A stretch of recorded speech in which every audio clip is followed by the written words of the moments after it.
Well, welcome to the 700 Club, and thanks so much for joining with us.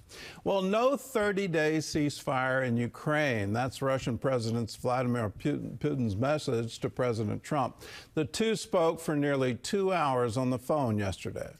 Putin did agree to halt attacks on energy and civilian infrastructure. Still, a barrage of Russian drones and missiles hit a hospital and a power grid last night. George Thomas brings us the latest. Air raid sirens blared in Kyiv and other regions of Ukraine just hours after Vladimir Putin refused President Trump's proposal for an immediate ceasefire on land, air, and sea.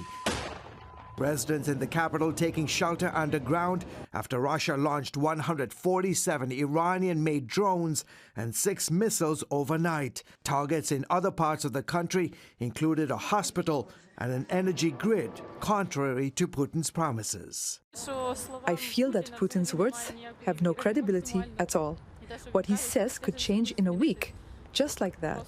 In a nearly 2-hour-long phone call on Tuesday, Putin agreed not to target Ukraine's energy and infrastructure, but stopped short of agreeing to a full 30-day ceasefire. Steve Witkoff, the president's special envoy to the Middle East, was in the Oval Office during the call. It's energy and infrastructure in general, and this is something, Sean, that they've been in discussions about for probably the better part of 2 years. And so I think there have been some breakthroughs.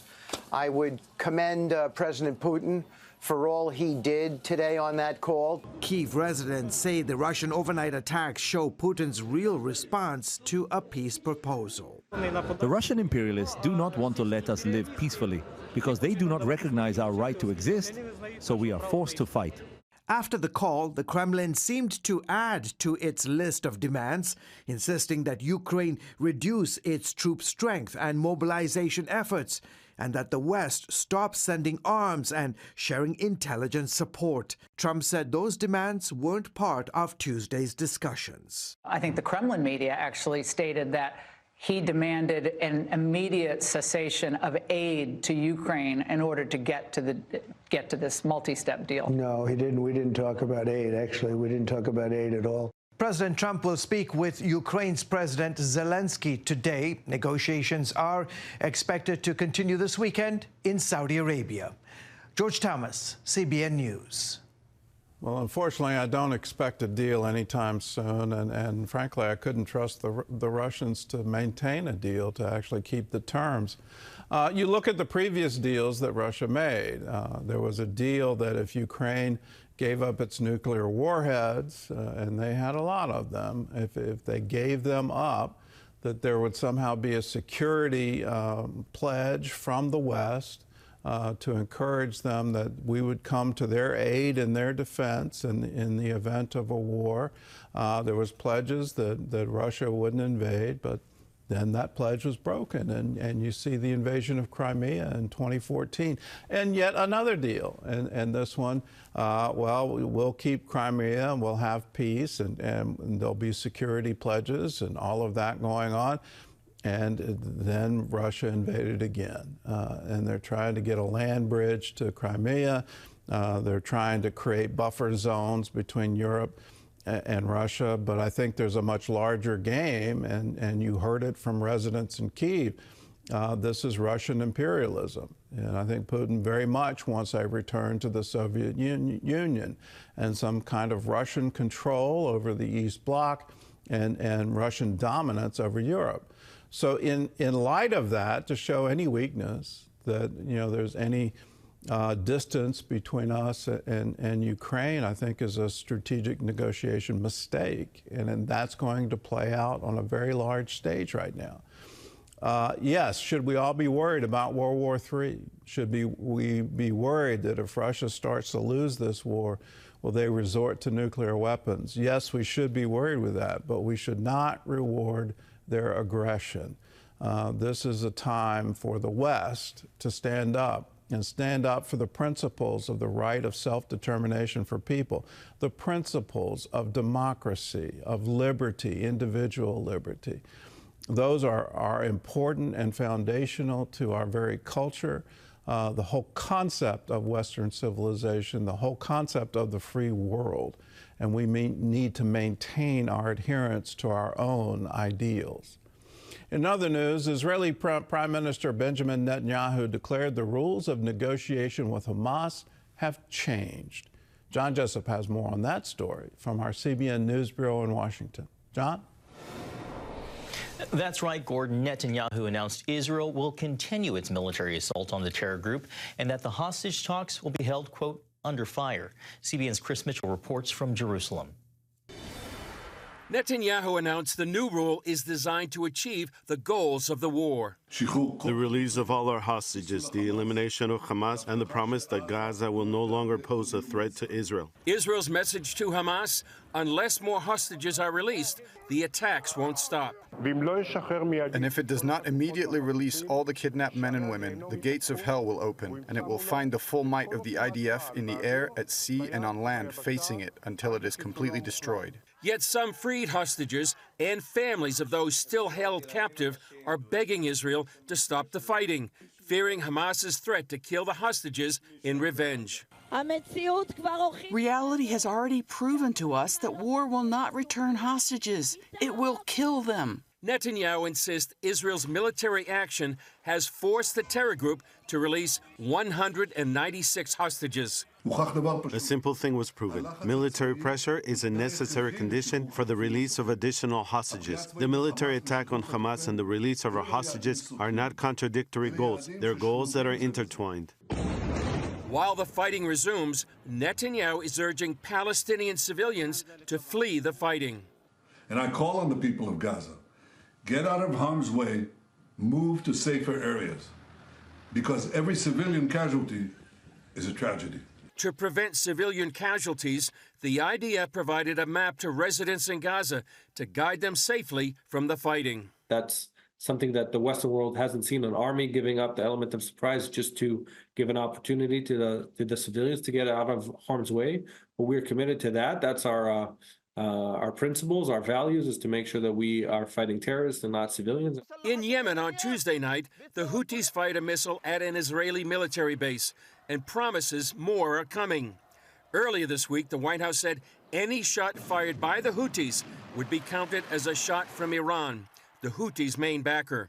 On Tuesday, the Trump administration repeated that warning. But our message to Iran is you better take this president seriously, and I think the Houthis learned that the hard way this past weekend. In their Tuesday phone call dealing with peace in Ukraine, President Trump and Russian President Putin also discussed the Middle East.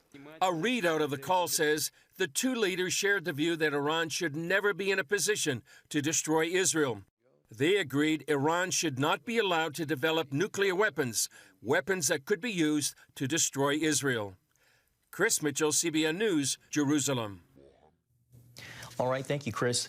Here at home, Regent University welcomed Israel's ambassador to the United Nations for discussion on a wide range of issues. Tuesday's event included the announcement of several initiatives by CBN and Regent to give students and others an opportunity to show support for Israel. Gary Lane has more. At the Herzliya Conference in 2003, Pat Robertson reiterated God's love and support and the support of evangelical Christians for the state of Israel. Here 22 years later, that love was demonstrated at Regent University. A symposium hosted by the Israel Institute at the Robertson School of Government featured Israeli Ambassador to the United Nations Danny Danon with Regent Chancellor Gordon Robertson and School of Government Dean Michelle Bachmann. The discussion began with a question about Israel's recent attacks on Gaza, ending the ceasefire. Danon suggested more attacks are coming unless Hamas releases the remaining hostages. We still have hostages in Gaza, 59 hostages. We will do whatever is necessary to bring them back home. And I hope that they will get, the message, and we will be able to continue to see hostages coming back. Another question raised the issue of whether Israel supports a one-state or two-state solution for the Palestinians after the war in Gaza ends.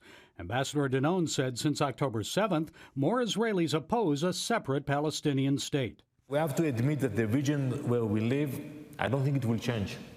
Because I don't think that you will see a major change among our neighbors in the indoctrination of the next generation. Danone believes the younger generation is influenced by agents of anti-Semitic ideology, not only in Gaza, but also on American college campuses. So they are not coming with the machine guns and with boats to the shores of the United States, but they have ways to infiltrate. And I think that's happening now. We're looking at a deportation of a student from Columbia University, and also the funding that's come from Qatar. I think it's over $5 billion has gone to various campuses across the United States. Robertson also announced several initiatives and partnerships between Regent, CBN, and the Jewish state. Israel's Hebrew University, in partnership with Regent's Israel Institute and CBN Israel, is offering 3 Regent students fully paid scholarships beginning in the fall of 2025. CBN Israel is also opening a resilience center to help Israelis traumatized by war and the October 7th massacre. It's also helping rebuild Kibbutz Narim, one of the communities devastated by the October 7th attack. Adele Raymer is a Narim resident. Today, I truly, truly know that the Christian community around the world has our backs.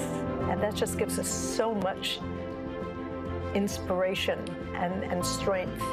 CBN Israel and Regent University, standing with Israel today and for generations to come. Gary Lane, CBN News. A lot of exciting announcements there, Gordon. Oh, it's such an honor to have Ambassador Danone on our campus. He's been a member of the Knesset. He was a deputy defense minister for Israel, and now the only time in their history where he's had 2 terms as UN ambassador. He wrote a book about it, in the lion's den, and that's exactly what the UN is. It seems to be completely against the Jewish state, but we need to stand strong with Israel, and stand strong because of our own faith, that this is part of us. We're grafted into them. And I like to tell people, the longer I'm a Christian, the more Jewish I become. When you see all the wonderful prophecies being fulfilled by the modern state of Israel, you go, yay, God. But on the other side, and the other side is quite violent, when you hear what their imams are praying in the West Bank, in the mosque on the West Bank, it will send a chill down your spine. They're asking Allah to number the Jews, to take them out. They're seeking to kill every single one of them.